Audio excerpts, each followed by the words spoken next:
WhatsApp recently introduced a new feature which will allow you to use a username instead of your mobile number.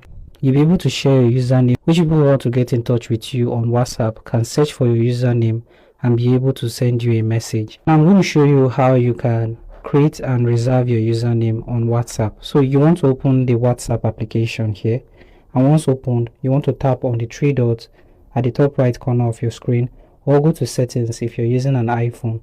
Tap on settings here and it will bring you here. Now once on this page, you want to find accounts. Tap on accounts, and somewhere here where it says your account, you'll find username. So simply tap on this and it will bring you here. So with the username, it will help keep your phone number private from people who don't already know it. You can also add a key to control who contacts you by your username, which is very helpful. Here you want to tap on create username and you'll be able to choose a username. So choose a username that is available, and if it's available, you see the green check mark here. Once you're done, simply tap on save and the username will be saved.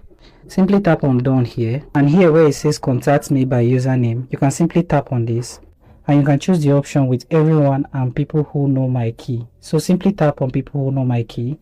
You'll be given a unique key, so when people try to connect with you for the first time, they'll be asked for the key. You can also tap on get a different key here to change the key each time. After getting a new key, you want to tap on save key at the bottom here, and the new key will be saved. You'll also be able to see your username key at the bottom here. So that's how you can create a username and a username key on WhatsApp.